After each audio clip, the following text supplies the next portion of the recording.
अभी कुछ दिन पहले मैंने एक वीडियो अपलोड करी थी अपने चैनल पर जिसका टॉपिक था porn addiction, masturbation and no fap.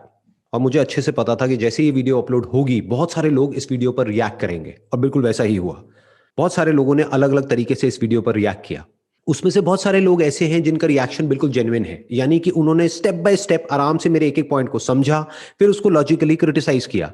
But ऐसे भी कुछ लोग हैं जो बहुत एग्रेसिव हो गए हैं उस वीडियो को देख करके, और उन लोगों ने अपने यूट्यूब चैनल पर कुछ वीडियोस अपलोड करी हैं जिसमें उन्होंने बहुत ही एग्रेसिव लैंग्वेज का यूज किया है। इनफैक्ट मैं कहूंगा अब्यूजिव लैंग्वेज का यूज किया है। जो भी लोग ऐसी अब्यूजिव लैंग्वेज का यूज कर रहे हैं, मेरा आप लोगों को यह सजेशन है, एक बार अपने लॉयर से आप डिस्कस करिए कि ये जो मैं कर रहा हूं इसके क्या रेपरकशंस हो सकते हैं। It is a civil as well as a criminal offence, यानी कि जो हमारी लीगल टीम है वो आपके अगेंस्ट एफआईआर भी लॉन्च कर सकती है और एक डेफेमेशन का केस भी फाइल कर सकती है। तो मैं बस इतना सा कहूंगा, अगर आप अपने पॉइंट को एक्सप्रेस करना चाहते हैं या मेरी वीडियो को क्रिटिसाइज करना चाहते हैं तो that's absolutely fine, because that comes under freedom of speech. But अगर आप बहुत ज्यादा एग्रेसिव हो रहे हैं अपनी वीडियो में या कोई अब्यूजिव लैंग्वेज यूज कर रहे हैं तो मेरा आपको यह सजेशन होगा कि एक बार अपने लॉयर से डिस्कस कर लीजिए कि इसके क्या इंप्लीकेशंस हो सकते हैं। तो अब आते हैं आज के हमारे इस वीडियो के टॉपिक के ऊपर। नंबर वन, हम ये समझने की कोशिश करेंगे कि जो साइंटिफिक कम्युनिटी है वो इसके बारे में क्या बोलती है, उनकी क्या राय है। अब वो हम कैसे देख सकते हैं? बहुत ही सिंपल है, गूगल पे जाकर के हमको सर्च करना है इज मैस्टरबेशन हार्मफुल, करके देखते हैं क्या आता है। आप भी ये सर्च करके देख सकते हैं। यहां पर जो टॉप पे लिखा हुआ है that is masturbation can actually be good for your health both mentally and physically, and it's pretty much the safest sex out there. There is no risk of getting pregnant or getting an STD. Masturbation is a normal act used by many to explore their body and feel pleasure. Despite the myths, there are no physical harmful effects. Whether you masturbate is up to you. It doesn't harm your body.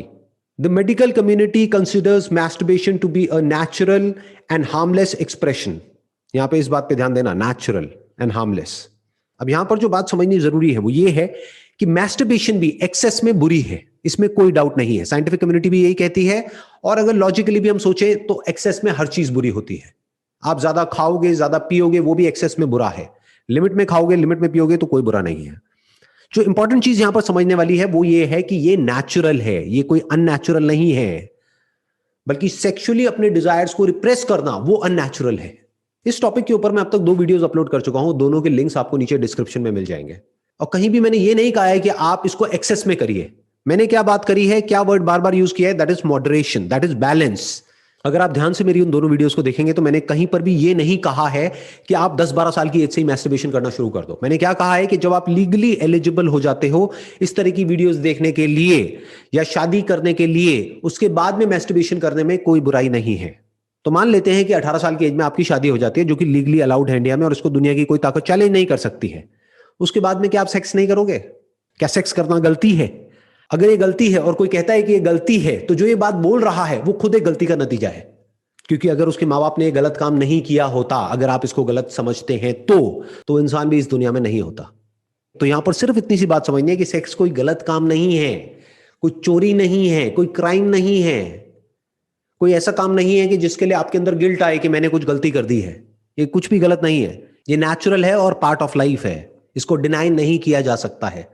अब आते हैं fact number 2 के ऊपर। जो भी लोग no fap के बारे में बात करते हैं वो ज्यादातर क्या करते हैं, वो आपको सिर्फ इसके बेनिफिट्स बताते हैं। नो डाउट इसके बेनिफिट्स हैं, बट आपको यह भी समझना है कि इसके नुकसान क्या है। लाइफ में हर चीज का प्लस भी होता है और माइनस भी होता है, प्रोज भी होते हैं, कॉन्स भी होते हैं। कोई भी आप दवाई खाते हो तो उसका बेनिफिट भी होता है और नुकसान भी होता है।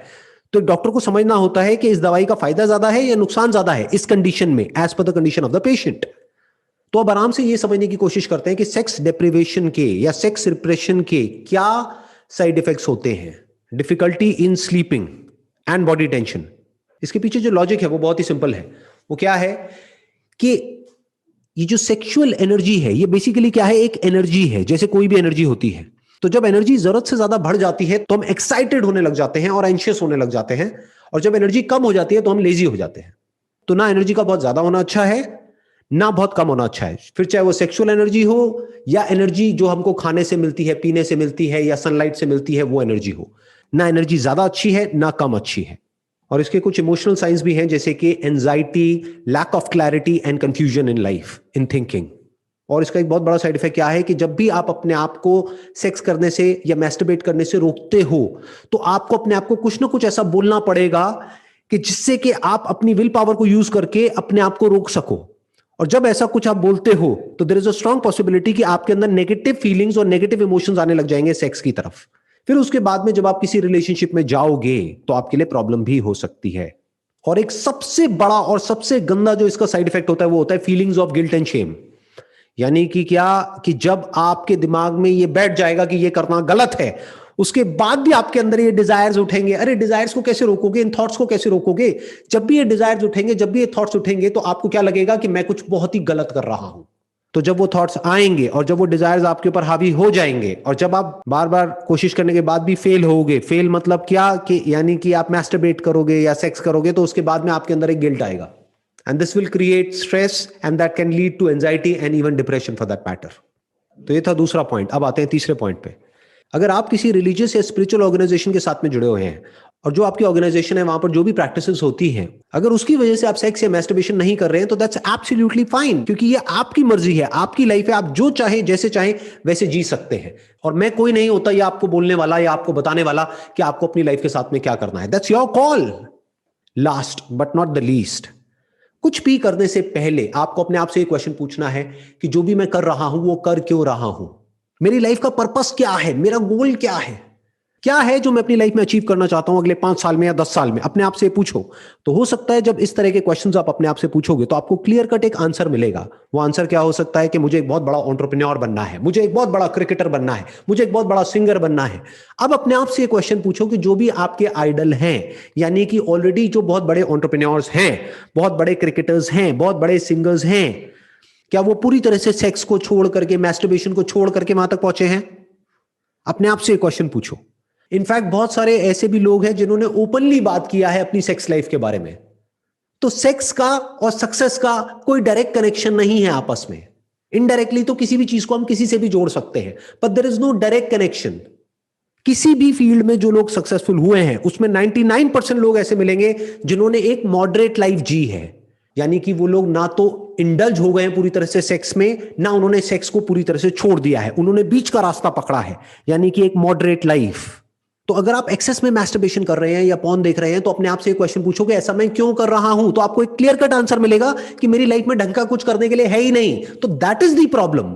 अगर आपके पास में कुछ भी ढंग का होगा अचीव करने के लिए, अगले 5 साल में 10 साल में कोई गोल होगा, कोई पर्पस होगा, जीने की कोई एक्चुअल में वजह होगी, आपको एक ब्राइट अपना फ्यूचर नजर आ रहा होगा, आपके माइंड में एक विजन होगी, तो इन सब चीजों में आप ज्यादा इंडल्ज हो ही नहीं सकते।